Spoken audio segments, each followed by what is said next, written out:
On September 9th, 1999, the Dreamcast started thinking, and we haven't stopped thinking about it ever since. The hottest things on the streets of Tokyo-to are the punks wearing magnetically driven inline skates. Here are the 10 best Dreamcast games of all time, ranked. Number 10, Phantasy Star Online. Sega promised us humble console owners a chance to dip into the new game hotness that was massively multiplayer online role-playing games. EverQuest on a TV? Could we ever be so lucky? Phantasy Star Online didn't live up to those lofty declarations, nor did it really reflect the turn-based series for which it took its name. Sounds like a disaster, right? Nope. It's a stone-cold classic that's left some chasing the dragon for so long, they've resorted to advanced networking and personal servers connected to Dreamcasts, just to continue to play this action RPG. Even the folks who later enjoyed this game offline on the GameCube can confirm its quality. Just remember not to save if your character gets nulled. Number 9, Crazy Taxi. Crazy Taxi is a series that peaked in its very first entry in the arcades and Dreamcast. And while that may sound derisive towards the other games, it really speaks to the timeless yet fully realized concept that was Crazy Taxi. It's as simple as it gets. You pick people up, they say they want to go somewhere, and you drive like a maniac. Without any sort of recourse from any officials, you are judge, jury, and the taxi driver of the sun-scoped sky blue dystopia ruled by taxi cabs. Hope you like Offspring or Bad Religion, because that's all there is on the radio. But as anyone who's spent a few hours with the original Crazy Taxi can tell you, the game's music does inspire better play. This is the sort of basic arcade brilliance that belongs alongside the likes of Pac-Man and Space Invaders. Timeless. Number 8, Sonic Adventure 2. Sonic Adventure 1 isn't on the list. Okay, breathe, let it out, it's gonna be okay. But Sonic Adventure 1, deep down, isn't a good game. It is iconic, it is important, but it isn't a good game. No sir, we think not. Sonic Adventure 2, on the other hand, resolves most of the issues by drastically reining in the extended concepts and open worlds of the first game, to a series of objective-driven sequences, chase scenes, and boss battles, which, if you haven't heard before, is the building blocks of the very best Sonic games from Part 2 to Part 3 to this one right here. And like we've said, Adventure 1 had some amazing moments, like that killer whale jumping out of the water, but can it really compete with the likes of the City Escape sequence in San Francisco? No sir, again, we think not.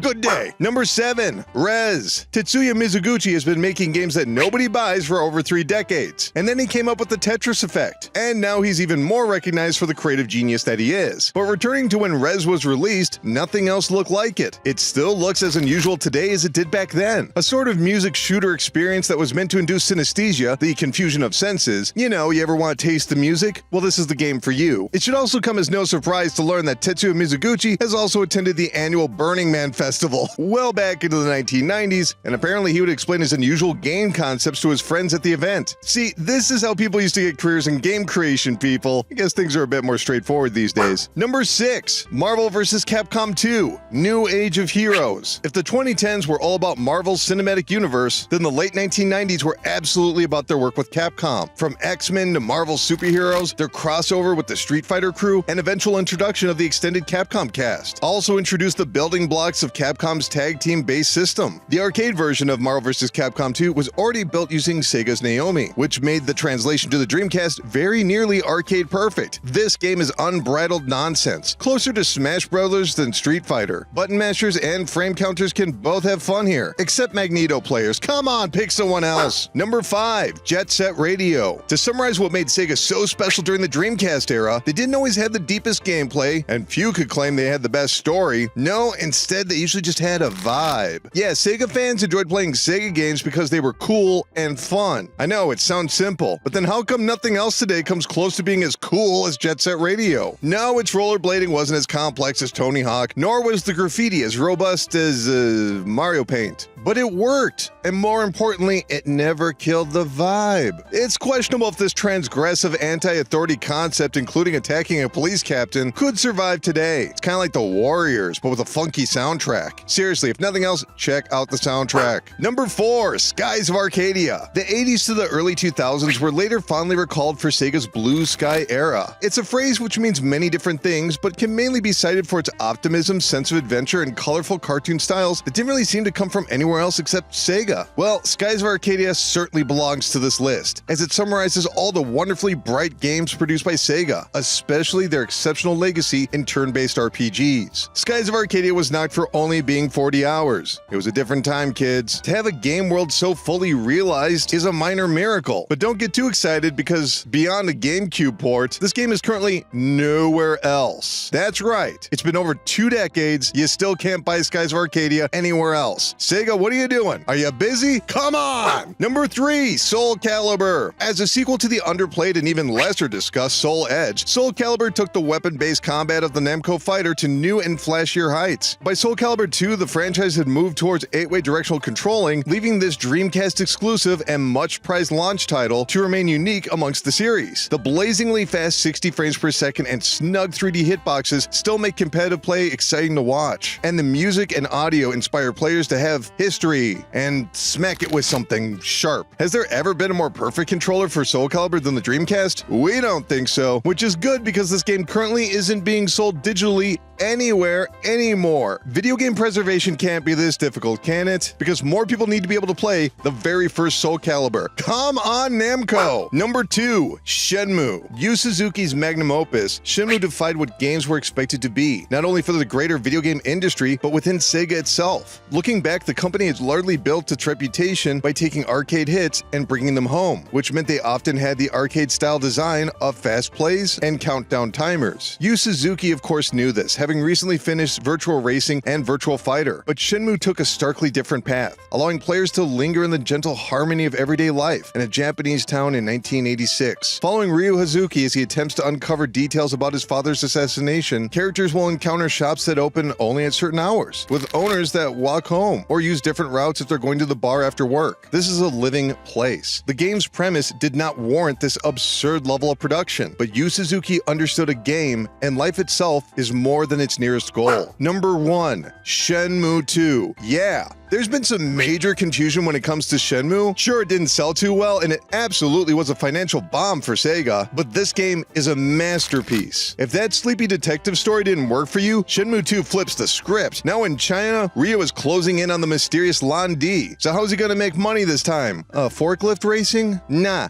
How about fighting tournaments and arm wrestling matches? Ryu has always been a bit of a hothead, but the CD Triad underbelly certainly inspires some new levels of heroicism that you certainly wouldn't expect of a teenage protagonist. Shenmue 2 is so brilliantly paced, right down to its cliffhanger ending, that it's led to many fans demanding a third entry. And hopefully, one day, that will happen. Huh? What's that? Oh, no. We're not counting that. And there you have it. Those are the 10 best Dreamcast games of all time, ranked. How you feeling? Are you still mad about Sonic Adventure 1? Are you wondering where Blue Stinger is on the list? Well, we've got plenty more Dreamcast videos and features right over here on Game Rant, so keep clicking around, and we'll see you soon.